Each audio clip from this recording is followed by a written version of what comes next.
Mzee Warioba, hebu tuambie ni nani aliviandaa vyombo vya ulinzi na usalama? Vyombo vya ulinzi na usalama viliandaliwa, waliambiwa mapema wajiandae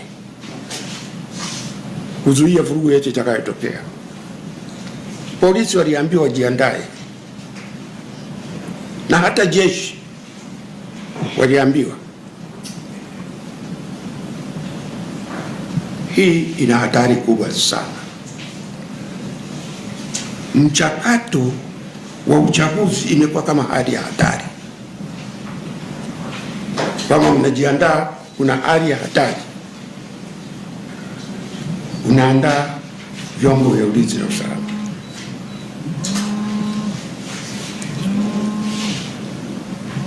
Vyombo vya ulinzi na usalama, kuchukua polisi. Kwanza nianze na jeshi. Ni muhimu tusiingize jeshi la wananchi katika mambo ya kisiasa. Ni muhimu sana. Jeshi letu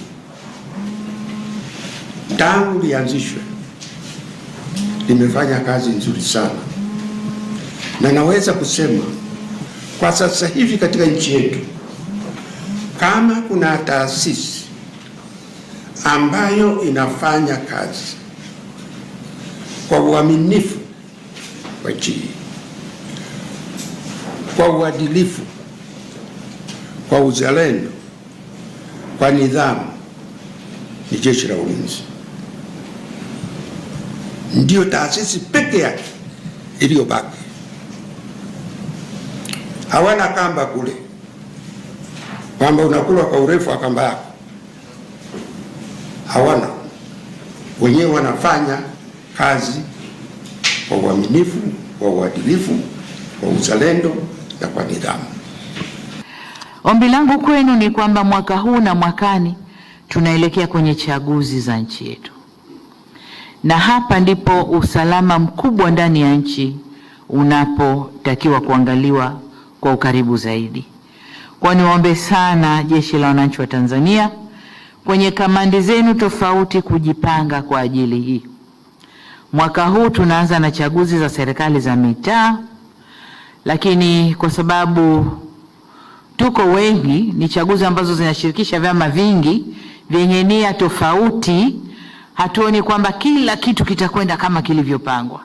Kwa ni vyema tukakaa tayari kukabiliana na chochote kile kitakachojitokeza. Hatusemi tukafanye chaguzi za kutumia nguvu, hapana. Taratibu, sheria na miongozo ya chaguzi zitafuatwa, lakini jeshi na vikosi vyote vya ulinzi na usalama vikae tayari kukabiliana na hali yoyote itakayojitokeza. Mwakani tunakwenda kwenye uchaguzi mkuu, na ule ndio wenye vishindo vikubwa. Basi nikasema nitoe tu taarifa na kuwaweka alert kwamba hayo mambo yanakwenda kutokea, na jeshi tuna mchango mkubwa kwenye hayo. Hatuna budi kujiweka tayari. Vyombo vya ulinzi na usalama